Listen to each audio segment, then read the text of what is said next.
الحمد لله رب العالمين لك الحمد على نعمة الإسلام والإيمان ولك الحمد أن جعلتنا من أمة محمد عليه الصلاة والسلام وأشهد أن لا إله إلا الله وحده لا شريك له وأشهد أن محمدا عبده ورسوله اللهم صل وسلم وبارك على سيدنا محمد وعلى آله وصحبه أجمعين أما بعد فيا إخواني معاشر المسلمين رحمكم الله أوصيكم وإياي بتقوى الله وأحثكم على طاعته فاتقوا الله وأطيعوا فقد فاز المتقون وقد أفلح المطيعون يقول الله تعالى في محكم آياته أعوذ بالله من الشيطان الرجيم يا أيها الناس اتقوا ربكم الذي خلقكم من نفس واحدة وخلق منها زوجها وبث منهما رجالا كثيرا ونساء واتقوا الله الذي تساءلون به والأرحام إن الله كان عليكم رقيبا صدق الله العظيم. Hadirin sidang jamaah Jumat yang dirahmati oleh Allah Subhanahu wa taala. Topik khutbah kita pada hari ini adalah hikmah dan pelajaran dari kisah pada ayat 67 dan seterusnya dari surah Al-Baqarah. Hadirin sidang jamaah Jumat yang dirahmati oleh Allah Subhanahu wa taala. Al-Quran adalah kalam Allah Subhanahu wa taala yang diturunkan kepada Rasulullah Muhammad sallallahu alaihi wasallam, diwahyukan kepada beliau untuk disampaikan dan menjadi petunjuk bagi umat manusia agar manusia itu memperoleh kebahagiaan hidup di dunia dan juga di akhirat. Sebagai petunjuk, maka Al-Quran mengandung berbagai norma untuk mengatur segala aspek kehidupan manusia, baik yang berkenaan dengan masalah ketauhidan, keimanan atau akidah, masalah ibadah, akhlak dan hukum, maupun yang berkaitan dengan sains atau ilmu pengetahuan yang dibutuhkan oleh manusia dalam kehidupannya, baik itu kehidupan individual, kehidupan kolektif maupun bermasyarakat serta bernegara.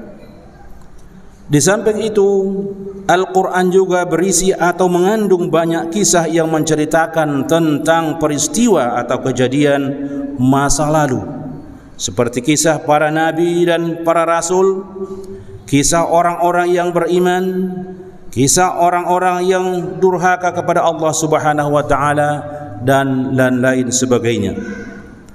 Allah Subhanahu wa taala menceritakan kisah-kisah tersebut untuk menjadi bahan pelajaran atau mau'izah hasanah bagi manusia, sebagaimana firman Allah Subhanahu wa taala dalam surah Yusuf ayat 111 yang berbunyi, A'udzu billahi minasy syaithanir rajim. لقد كان في قصصهم عبرة لأولي الألباب ما كان حديثا يفترى ولكن تصديق الذي بين يديه وتفصيل كل شيء وهدى ورحمة لقوم يؤمنون. Sesungguhnya pada kisah-kisah mereka itu terdapat pengajaran bagi orang-orang yang mempunyai akal. Al-Quran itu bukanlah cerita yang dibuat-buat, akan tetapi membenarkan kitab-kitab yang sebelumnya dan menjelaskan segala sesuatu dan sebagai petunjuk dan rahmat bagi kaum yang beriman. Surah Al-Baqarah ayat 67 dan seterusnya memaparkan dan menguraikan kisah Bani Israel, umat Nabi Musa alaihi salam sebagai berikut. A'udzu billahi minasy syaithanir rajim.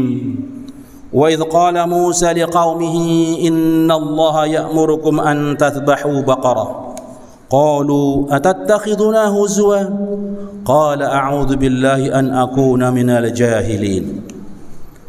Dan ingatlah ketika Nabi Musa berkata kepada kaumnya, sesungguhnya Allah Subhanahu wa taala menyuruh kamu menyembelih seekor sapi betina. Mereka berkata, apakah kamu wahai Musa hendak menjadikan kami buah ejekan? Nabi Musa menjawab, aku berlindung kepada Allah agar tidak menjadi salah seorang dari orang-orang yang jahil. Memang apa hubungan antara orang yang mati, antara orang yang dibunuh dengan menyembelih sapi? Qalu ud'u lana rabbaka yubayyin lana ma hiya.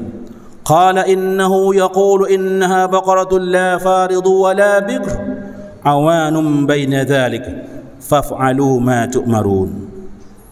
Mereka menjawab, mohonkanlah kepada Tuhan wahai Isa, wahai Nabi Musa untuk kami agar dia menerangkan kepada kami sapi betina apakah itu. Musa menjawab, sesungguhnya Allah berfirman bahwa sapi betina itu adalah sapi betina yang tidak tua dan tidak muda, pertengahan antara keduanya. Maka kerjakanlah oleh kamu apa yang diperintahkan kepada kamu. Qalu ud'u lana rabbaka yubayyin lana ma launuha. Qala innahu yaqulu innaha baqaratun safra faqi'un launuha tasurru an-nadhirin. Mereka berkata lagi, mohonkanlah kepada Tuhan wahai Nabi Musa untuk kami agar Allah menerangkan kepada kami apa warnanya, bagaimana warna sapi itu. Nabi Musa menjawab, sesungguhnya Allah berfirman bahwa sapi betina itu adalah sapi betina yang kuning tua warnanya, lagi menyenangkan bagi orang-orang yang memandangnya. Mereka masih bertanya, qalu ud'u lana rabbaka yubayyin lana ma hiya innal baqarata shaba 'alaina wa inna insya'allahu lamuhtadun. Mereka berkata, mohonkanlah kepada Tuhanmu untuk kami agar dia menerangkan kepada kami bagaimana hakikat sapi betina itu, karena sesungguhnya sapi itu masih samar-samar bagi kami, dan sesungguhnya kami insyaallah akan mendapat petunjuk untuk memperoleh sapi itu.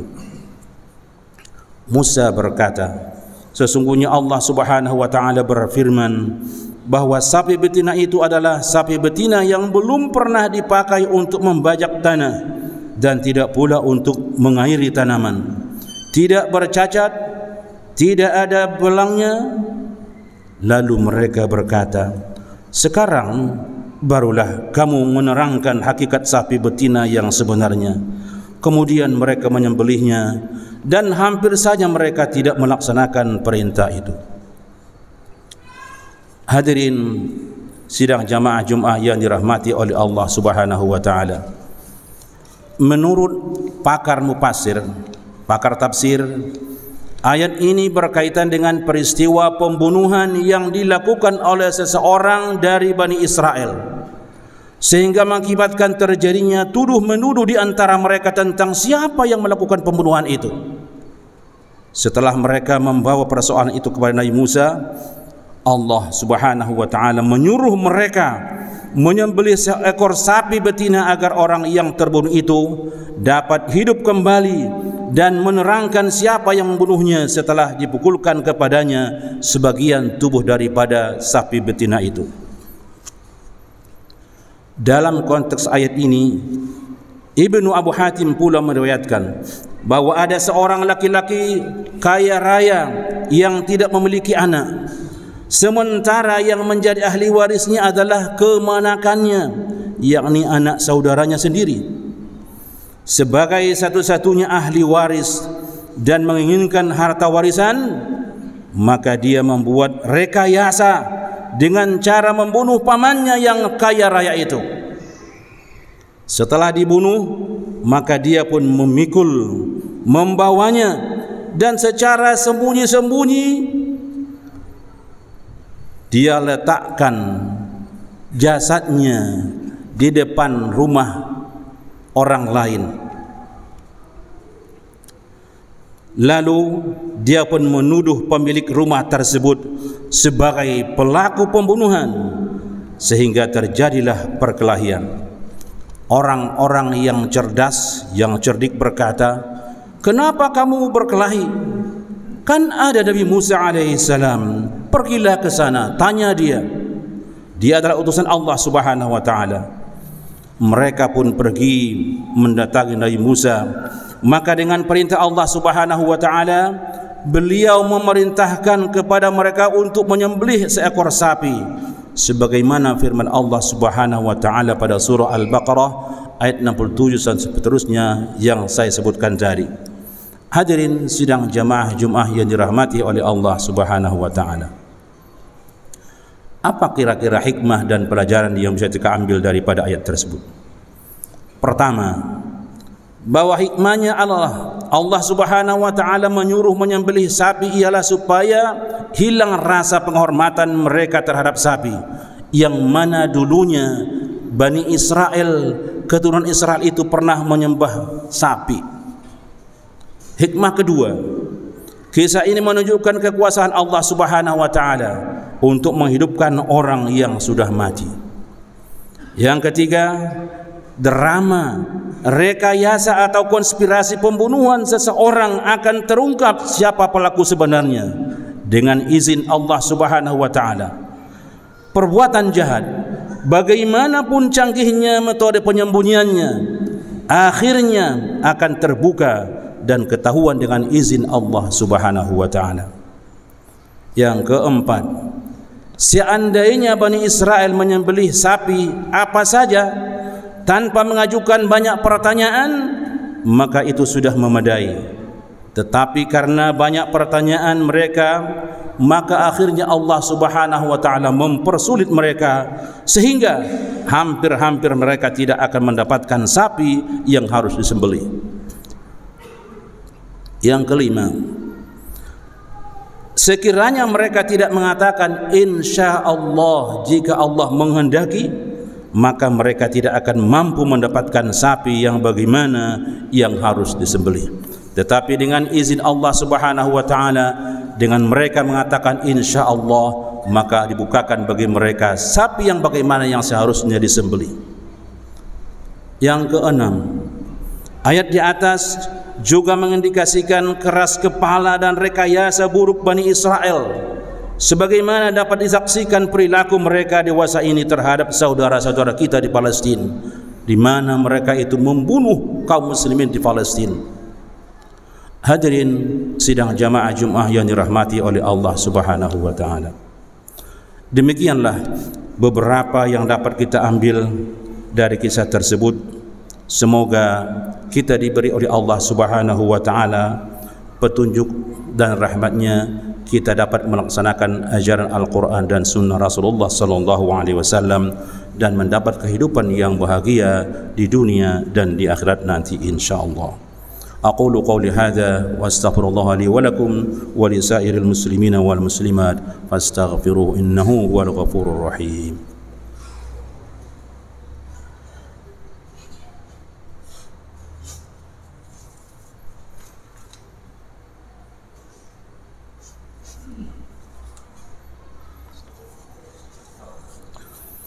Alhamdulillah, ahmaduhu subhanahu wa ashkuruhu ala sawabihi alaihi wa ni'amihi, wa ashhadu an la ilaha illallah wahdahu la sharika lah, wa ashhadu anna sayyidana Muhammadan abduhu wa rasuluhu al-mustafa al-mukhtar sallallahu alaihi wa ala alihi wa ashabi sadatil akhyar wa tabi'ina wa man tabi'ahum bi ihsan ila yaumil ma'ad. Amma ba'd, فيا أيها المسلمون اتقوا الله تعالى ربكم حق تقاته واعلموا بطاعته واعملوا بطاعته ومرضاته وعليكم بسلوك سبيل المتقين.